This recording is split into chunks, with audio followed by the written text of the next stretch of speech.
Hi friends, welcome back. तो friends, आज का वीडियो है म्यांमार डिस्प्यूट। तो चलो फ्रेंड्स, वीडियो शुरू करते हैं और डिटेल्स पता करते हैं। पर वीडियो शुरू करने से पहले अगर आप चैनल पर पहली बार ही आए हो और आपने अभी तक सब्सक्राइब नहीं किया है तो जल्दी से आपको क्या करना है, नीचे जो सब्सक्राइब का बटन है उसको क्लिक करना है, साथ में जो बेल आइकन है उसको भी, ताकि आपको हमारे सारे न्यू वीडियोस के नोटिफिकेशन मिल जाए जैसे हम अपलोड करें।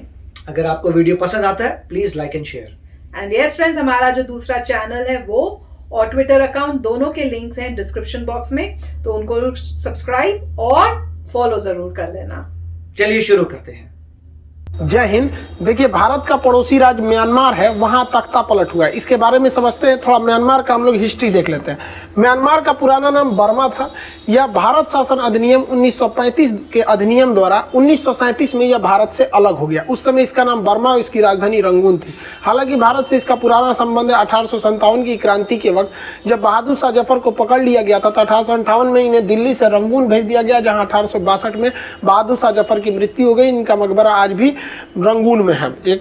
ये मुगल बादशाह थे जिनका मकबरा रंगून में है, जहांगीर का मकबरा लाहौर में है। तो ये एक पुराना हिस्ट्री की बात हो गया। लेकिन अभी जो है म्यांमार में थोड़ी सी सत्ता परिवर्तन की वजह से बड़ा ज़्यादा चिंताजनक स्थिति हो गई है। म्यांमार के जब द्वितीय विश्व युद्ध चल रहा था तो म्यांमार जो था ये जापानियों के अंडर में आ गया था, और जापानियों ने यहाँ से ब्रिटेन को भगा दिया और जापान यहाँ पर अपनी एक कठपुतली सरकार बना के वहाँ के लोगों पर अत्याचार करना चालू कर दिया, जिसका विरोध वहाँ किया था आंग सांग ने जापान को भगा दिया। लेकिन बाद में आंग सांग की मृत्यु हो गई। वहाँ पे सेना वहाँ पर कब्जा कर लिया। बाद में सेना के दमनकारी नीतियों के खिलाफ आंग सांग की बेटी आंग सांग सू की ने आवाज़ उठाया था। तो आंग सांग सू की वहाँ पर एक बहुत ही प्रचलित है, वहाँ पर बहुत फेमस है वो म्यांमार में। म्यांमार में उन्हें एक बहुत सम्मान की नज़र से देखा जाता है, लेकिन उन्हें हालिया में गिरफ्तार कर लिया गया। म्यांमार बौद्ध धर्म के लिए प्रसिद्ध है। बौद्ध धर्म के मंदिरों को पैगोडा कहा जाता है। पैगोडा मंदिर इस शेप में होती हैं। पैगोडा की विशेषता होती है कि हर फ्लोर की अपनी एक छत होती है, इसे पैगोडा कहते हैं। तो ऐसे पैगोडा म्यांमार में बहुतायत आपको देखने को मिलेंगे। लेकिन ये जितने पैगोडा देखते हैं ज़्यादातर गोल्डन कलर के दिखते हैं, इसलिए म्यांमार को क्वेश्चन भी आता है क्या कहते हैं, तो गोल्डन पैगोडा का देश कहा जाता है। जबकि ऐसी ही मंदिर भारत में भी आप देखने को मिलेगा। कोणार्क का सूर्य मंदिर, ये भी पैगोडा का शेप का है, लेकिन ये काले रंग का है। तो क्वेश्चन पूछेगा ब्लैक पैगोडा किसे कहते हैं, तो कोणार्क का सूर्य मंदिर को कहते हैं। यूपीएससी एग्जाम के पॉइंट ऑफ व्यू से बहुत इंपॉर्टेंट हो जाता है मंदिर निर्माण शैली, जिसमें आपका नागर शैली, वेसर शैली, द्रविड़ शैली, विमानन शैली, ये सब शैलियों के बारे में काफी ज्यादा क्वेश्चन आते हैं। तो इस सब की चर्चा कभी और करेंगे। अभी मेन टॉपिक म्यांमार की तख्ता पलट को समझते हैं। म्यांमार में सेना जो है वो इस तरह से संविधान को चलाती है जिस तरह से हमेशा सेना के हाथ में ही कंट्रोलिंग रहती है। लेकिन इस म्यांमार में अंतर्राष्ट्रीय दबाव की वजह से वहां पे चुनाव कराया गया, और पिछले साल नवंबर 2020 में जो चुनाव हुआ तो आंग सांग सू की जो पार्टी थी नेशनल लीग फॉर डेमोक्रेसी, इसने 87% मतदान प्राप्त कर लिया। अब तभी से यह विवाद चालू हो गया। सेना कह रही है कि मतदान में बहुत ज्यादा फर्जीवाड़ा हुआ है, इसका दोबारा चुनाव होना चाहिए। भाई सेना हो, तुम्हारा काम है बॉर्डर देखना, तुम खामखा में गद्दी काय देखने लगते हो। तो सेना ने आरोप लगाया कि ऐसा है। अब ये घींचातान चल ही रहा था कि म्यांमार के जो स्टेट काउंसलर थी, देखिए म्यांमार में प्रधानमंत्री के पद को स्टेट काउंसलर कहा जाता है, जिस तरह जर्मनी में प्रधानमंत्री के पद को चांसलर कहा जाता है, वैसे यहाँ पे स्टेट काउंसलर कहा जाता है। तो स्टेट काउंसलर के पद पर ये थी। ये सेना का मतलब ये सेना इनको हटाना चाहती थी। तो अचानक सेना ने 1 फरवरी 2021 को अचानक सुबह में न्यूज आया कि आंग सांग सू की और पूरे मंत्रिमंडल को गिरफ्तार कर दिया जाता है। सेना बेहतर ढंग से जांच हो सके इसलिए पूरा देश का शासन अपने हाथ में लेती है। 1 साल के लिए इमरजेंसी लगा दिया जाता है। सड़कों पर सेना की बख्तरबंद गाड़ियां और टैंक घूमने लगते हैं। लोग अपने घरों के अंदर बंद हो जाते हैं। कुछ लोग एटीएम और बैंक के पीछे लाइन लगा लेते हैं, राशन खरीदने लगते हैं। मोबाइल की इंटरनेट सेवा बंद कर दी जाती है। आपको भी पता है कि सेना रूल बहुत ही खराब माना जाता है। हालांकि पूरी दुनिया आंग सांग सू के साथ है। आंग सांग सू को आप ऐसे समझिए 1991 में इन्हें नोबेल पुरस्कार मिल गया। लेकिन 2017 में इनकी छवि को थोड़ा सा लॉस हुआ तब जब रोहिंग्या इशू सामने आया था। म्यांमार की सेना के मदद से रोहिंग्या मुसलमानों को मार के भगाया जाने लगा, जो बहुत बड़ी संख्या में आके बांग्लादेश और इवन भारत में आके शरण लिए थे। और मीडिया ने या यूएन में जब सवाल उठाया गया तो उन्होंने सेना का ही पक्ष लिया था और कहा था कि सेना जिन्हें मार रही है वो आतंकवादी हैं, कोई रोहिंग्या मारा नहीं जा रहा है। जबकि इस पर यूएन की रिपोर्ट थी, सैटेलाइट इमेज थी, तो इसमें थोड़ा सा इनकी क्रेडिबिलिटी पे लॉस हुआ था और इन्होंने एक अंतर्राष्ट्रीय वो जो छवि थी इनकी वो थोड़ी सी धूमिल हो गई थी। क्योंकि ये जो है आंग सान सू की जब राजनीति में आ जाते हैं तो राजनीति में सबको लेके चलना चाहते हैं, लेकिन सबसे बड़ी समस्या क्या है कि राजनीति में चुनाव जीतने के लिए आपको मेजॉरिटियन फॉलो करना पड़ जाता है। इस वजह से ये मेजॉरिटी को मतलब ध्यान में रखते हुए इस तरह का स्टेटमेंट दी थी। अभी क्या है, अंतर्राष्ट्रीय धड़ा को देखेंगे तो ज्यादातर लोग आंग सान सू की फेवर में है और कुछ लोग जो हैं वो इस सेना के फेवर में। हालांकि किसी के हिसाब से सेना का रूल अच्छा नहीं होता है, स्पेशली भारत के लिए, क्योंकि हम लोग एक लोकतांत्रिक देश है। सेना का माइंडसेट इसके भारत के हिसाब से सही नहीं है। अगर विश्व को देखते हैं तो इधर से अमेरिका ने इसका कड़ा विरोध जताया है।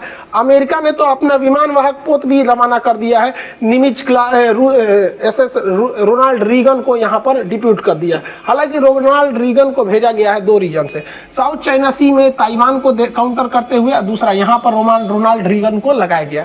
हालांकि ये म्यांमार को देखकर नहीं रखा गया, लेकिन जो बाइडेन ने स्पष्ट संदेश दिया है कि हम यूएन के थ्रू इस पर प्रतिबंध लगाएंगे। लेकिन जैसे ये यूएन के थ्रू प्रतिबंध लगाने गए, चाइना ने और रूस ने मना कर दिया, वहां पर वीटो लगा दिया। हम यूएन के टॉपिक जब आपको पढ़ाए थे तो बताए थे कि वीटो एक ऐसा पावर होता है जो किसी भी प्रस्ताव को रद्द कर देता है।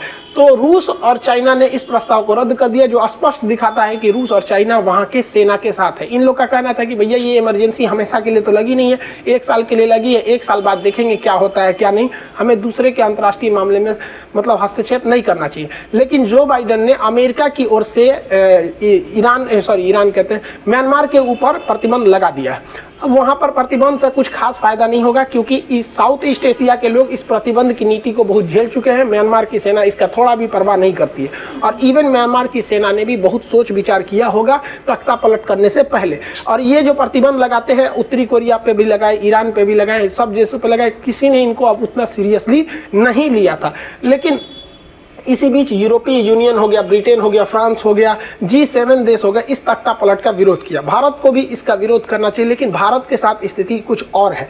हमें बहुत सोच समझ के चलना पड़ेगा। इसलिए भारत सरकार के विदेश मंत्रालय की अभी नीति देखेंगे तो उन्होंने एक तटस्थ बयान दिया है कि हम इस पर नज़र बनाए रखे हैं, जो भी सरकार है संविधान के दायरे में ही काम करें, हम मतलब किसी भी तरह की अनहोनी नहीं चाहते हैं। देखिए चाइना का जो है ना, चाइना एक अलग स्ट्रेटजी से चल रहा है, वो हर ओर से फायदा चाहता है। चाइना चाहता है कि म्यांमार के रास्ते वो बंगाल की खाड़ी तक एंट्री मार सके। यहाँ पर एक बंदरगाह है जिसका नाम है सितवे बंदरगाह, तो वो इस रास्ते सितवे बंदरगाह तक पहुंचना चाहता है। यहाँ से आराम से वो बालासोर, कलाम द्वीप, श्रीहरिकोटा पे आराम से ये यहाँ से नजर रख सकता है। साथ ही हमारी जो सेना, वायुसेना, नौसेना, तीनों का जो ट्राई जंक्शन है, यहाँ पर भी वो आराम से नजर को रख सकता है।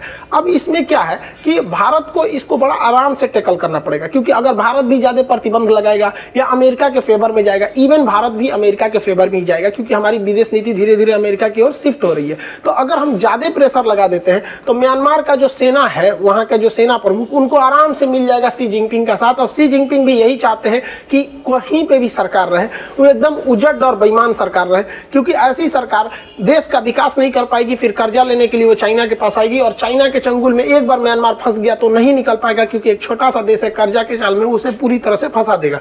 तो चाइना इस रास्ते जाना चाहता है। चाइना जो है पूरी तरह से ससुरा दोगला देश है, दोगला तेगला चौगला सब है वहां पे। उसकी विदेश नीति हर समय चेंज होती रहती है, वो कब क्या बोलेगा ठीक उसका उल्टा बोल देता है। इसका एग्जांपल देखिए म्यांमार में 2017 में म्यांमार की सेना म्यांमार में रह रहे रोहिंग्या मुसलमानों पर अत्याचार करना चालू किया, बहुत बड़े पैमाने पर नरसंहार हुआ, वहां के लोगों को मार मार के भगा दिया गया। तो इस मामले में चीन ने म्यांमार का साथ दिया और कहा कि म्यांमार की जो सेना कर रही है यहाँ सही कर रही है, इन आतंकवादियों को मारना चाहिए। लेकिन यही चीन जो है वो कश्मीर पर ठीक इसका उल्टा जवाब देता है, कहता है कश्मीर की सेना गलत कर रही है, वहां के लोगों पर गोली चला रही है। अरे साले तुम्हारी यहाँ पर वही आतंकवादी को मार रहा है तो सही है, यहाँ पे आतंकवादी को मार रहा है तो गलत है।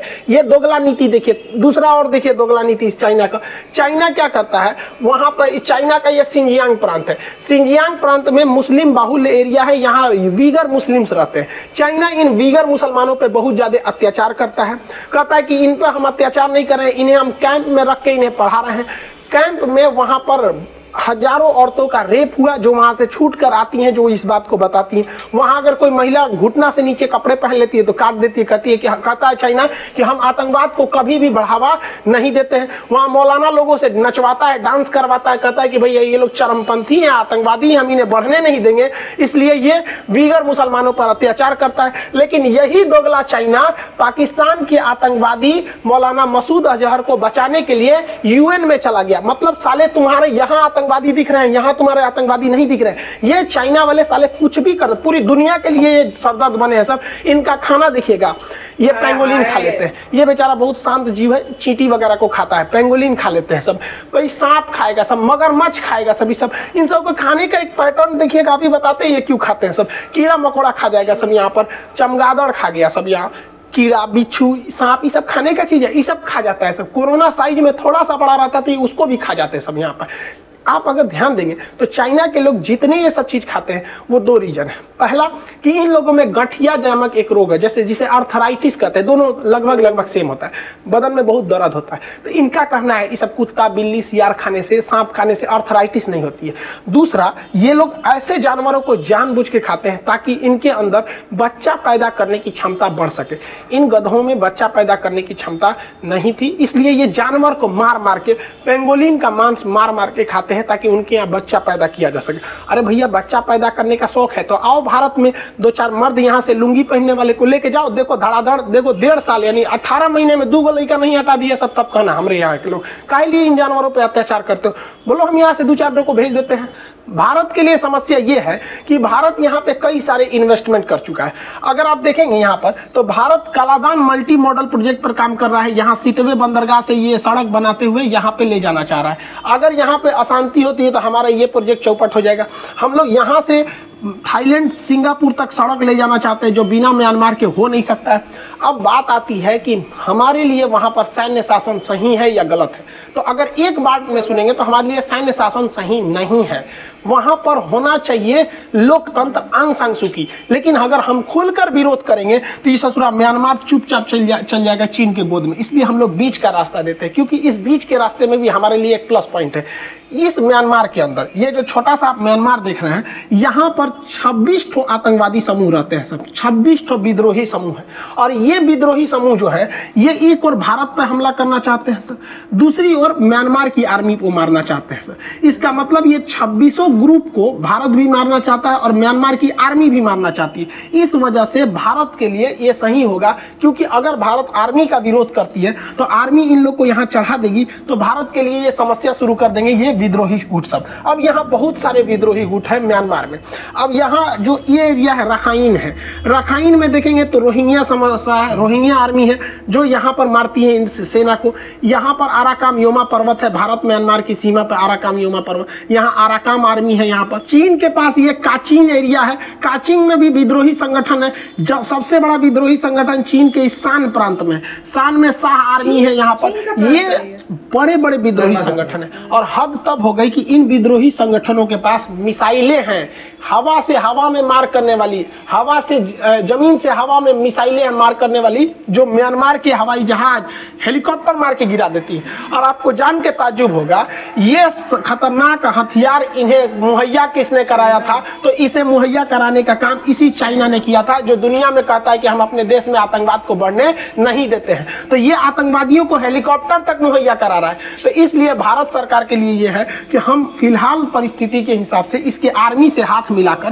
कहें कि देख भाई तुम उधर से थूरना चालू करो, हम इधर से थूरना चालू करते हैं। इसमें क्या होगा कि अगर इन 26 को बचाने के लिए चाइना आता है तो चाइना बदनाम हो जाएगा यहाँ पे, और नहीं आता है तो फिर चाइना की क्रेडिबिलिटी इनके सामने गिरेगी। हालांकि म्यांमार से हमें फूंक फूंक के कदम रखने पड़ेंगे। हालांकि म्यांमार में हमेशा सेना कुछ ना कुछ तांडव मचा ही देती है। हमेशा वहां पर ऐसा कानून बनाया गया कि संसद में सेना के कुछ प्रतिनिधि हमेशा बैठे रहेंगे वहां, तो ये गड़बड़ है। हालांकि यहाँ ज्योग्राफिकली देखिएगा तो यहाँ आराकाम योमा पर्वत है, बीच में शान का पठार है, इधर से इरावदी नदी बहती है, यहाँ से साल्वी नदी बहती है, क्वेश्चन पूछा हुआ था, इस तरह से नक्शा बना के एक्स बना दिया था, कहा था एक्स द्वारा क्या चीज़ दिखाया जा रहा है, तो ये शान का पठार दिखाया जा रहा है। तो ये एग्जाम के हिसाब से ज्योग्राफिकली भी आप म्यांमार को देखिएगा।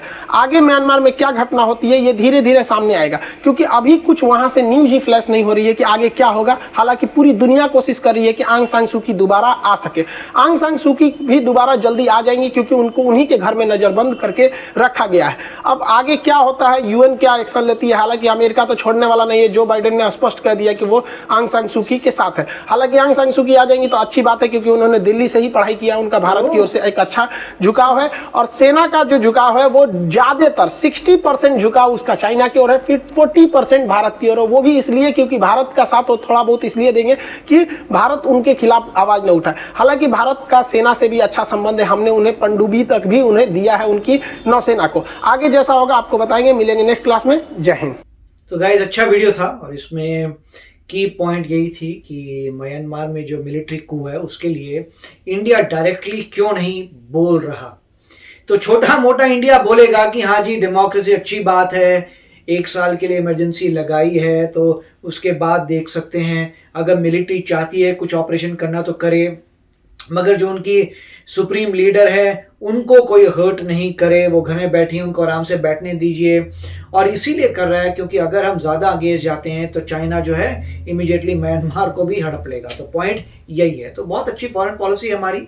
और दूसरा ये भी है कि वहाँ पे पहले भी मिलिट्री coup हुआ था, बर्मा में ऐसी शेकी गवर्नमेंट ही है, और कुछ उनके जो पार्लियामेंट की सीटें कहते हैं या पॉलिटिकल सीट्स कहते हैं उसमें कुछ परसेंट में मिलिट्री भी आती है। तो वो एक डिफरेंट बात है कि आप देख रहे हैं कि मैं भी जब इनकी न्यूज़ पढ़ रहा था उसमें एक पूरा ग्राफ बना रखा था, लिखा रखा था कि ये सिविलियन सीटें हैं और ये मिलिट्री सीटें हैं। तो उनकी मिलिट्री भी बैठती है एज ए पार्ट ऑफ, मतलब जो भी डिसीजंस इसका मतलब हो रहे हैं उसमें मिलिट्री भी इन्वॉल्व है। तो उनका ऑलरेडी सिस्टम थोड़ा हाइब्रिड, मैं कहूँगा थोड़ा प्योर डेमोक्रेसी नहीं है, क्योंकि डेमोक्रेसी ऐसी नहीं होती, उसमें हर रिप्रेजेंटेटिव लोगों का होना चाहिए। मिलिट्री बीच में कहां से आ रही है, तो उनका पहले ही घपले चल रहे हैं, वो सदियों से चले आ रहे हैं, जब से वो जापान के अंडर थे और प्रॉब्लम शुरू हुई थी। प्लस वो सही कह रहे हैं, उनकी जो सुप्रीम लीडर थी उनकी आप कह सकते हैं थोड़ी बेइज्जती हुई थी जब रोहिंग्या के साथ ये सब हुआ था, तो उनको नोबेल पीस प्राइज दिए। बहुत लोगों ने कहा था कि नोबेल पीस प्राइज उनसे वापस लीजिए, क्योंकि अब देखिए क्या हो रहा है रोहिंग्या का। तो काफी मतलब, तो और हुई थी प्रॉब्लम्स रोहिंग्या को, तो काफी मतलब उसका मतलब यह है कि उनकी जो लीडरशिप है वो कंट्रोल नहीं कर पा रही थी मिलिट्री को सदियों से। तो उनकी प्योर डेमोक्रेसी आप नहीं कह सकते, क्योंकि जो डेमोक्रेसी अपनी मिलिट्री को कंट्रोल ना कर सके वो डेमोक्रेसी कैसी। ठीक है, रोहिंग्या के साथ जब ये सब चीजें हो रही थी तब वो लोग बोलते रहे नहीं नहीं ठीक है मिलिट्री जो भी करी, क्योंकि उनमें पावर ही नहीं थी। वो दिख ही रहा है, क्योंकि उनको पता था ये हो जाएगा। उनको पता था, मतलब वो चाहती तो थी कि ओरिजिनली कि सब ठीक करें, मगर उनकी एस्टैब्लिशमेंट ही ऐसी है कि पॉसिबल था ही नहीं ना। वो उस वक्त मिलिट्री को कंट्रोल कर पाई, अब तो पूरी खत्म हो गई, जबकि 87% वो लोग जीते। तो ह्यूमन बीइंग जो है, लोग नॉर्मल लोग चाहते हैं डेमोक्रेसी आए, वो चाहते हैं इनको देना, बट इनकी उनका स्ट्रक्चर कॉन्स्टिट्यूशन का ऐसा है कि मिलिट्री का ऑलरेडी रिप्रेजेंटेशन है, और अब जो है मिलिट्री ले लिया तो मिलिट्री अपना रूल करेगी। अब लोगों को ही फाइट करना है, जैसे इंडिया में आंदोलन हुआ था वो तो सिंपल बात है, सारे लोगों को रिवोल्ट करना पड़ेगा। अब और कोई तरीका तो है ही नहीं कि उनको अपनी डेमोक्रेसी सीधी करनी पड़ेगी, मगर इंडिया जो भी कर रहा है वो ठीक कर रहा है कि हमें ज्यादा उनके अगेंस्ट नहीं जाना है, अदरवाइज वो चाइना के अंडर फिर दोबारा आ जाएगा। और जो भी वो कह रहे हैं कि 26 ग्रुप्स हैं आतंकवादी के, और ये इन्होंने एक थोड़ी बात की थी चाइना की फॉरेन पॉलिसी। चाइना की फॉरेन पॉलिसी ऑब्वियसली बहुत कॉम्प्लेक्स है, और ये नहीं कह सकते कि चाइना बच्चे करने के लिए सब खा रहे हैं, क्योंकि उनकी पॉपुलेशन हमसे भी ज्यादा है। तो पहली पॉइंट तो ये है कि फैक्ट देखिए, आप चाइना का बोल रहे हैं कि वो बच्चे ज्यादा करने चाहते हैं, मगर उनके ऑलरेडी बच्चे ज्यादा हैं, राइट। इंडिया से ज्यादा पॉपुलेशन है, तो वो टोटली गलत है। मगर ये बात सही है कि वहां पे क्या है कि लोग बेचना चाहते हैं, मर्चेंट्स बहुत ज्यादा हैं, वो चाहते हैं बेचना। तो जो भी बंदे हैं वो कीड़े मीड़े लेके बेच रहे हैं, लोग खा रहे हैं। दैट इज द प्रॉब्लम कि उन लोगों को खुद सोचना चाहिए। प्लस अगर आप रिलीजन देखें तो रिलीजन भी कम है। जैसे हमारे इंडिया में हिंदुइज्म है, इस्लाम है, क्रिश्चियनिटी है, सिखिज्म है, जैनिज्म है, डिफरेंट। वहां पे अगर आप देखें तो बहुत सारे चाइना में लोग हैं जो भगवान में बिलीव नहीं करते। ऋषि बता रहा था बुद्धिज्म जो है, बुद्धिज्म से 20% जैसे बोलते हैं चाइना में बुद्धिज्म है, कहाँ बुद्धिज्म है? मेरे ख्याल से 20% से भी कम है बुद्धिज्म वहां पे। फिर उनके अपने फोक रिलीजन है, कन्फ्यूशियनिज्म वगैरह, और जो मेजॉरिटी है उनका कोई रिलीजन नहीं है। तो वो प्रॉब्लम है कि वहां पे रिलीजन नहीं है तो आपका कल्चर उस टाइप का हो रहा है, जो बेच रहा है लोग खा रहे हैं, बस वही प्रॉब्लम है। यस फ्रेंड्स, तो चलो आप भी शेयर करना अपने थॉट्स कमेंट सेक्शन में। चलते हैं, मिलेंगे नेक्स्ट वीडियो में बहुत ही जल्द। Till then take care and bye bye. तो अगर आप मेरे इस चैनल पे नए हो तो जल्दी से सब्सक्राइब के बटन को हिट करो और बेल आइकन को क्लिक करो ताकि आपको मेरा जब नया वीडियो मैं लगाऊं आपको उसके बारे में जल्दी से पता चल जाए।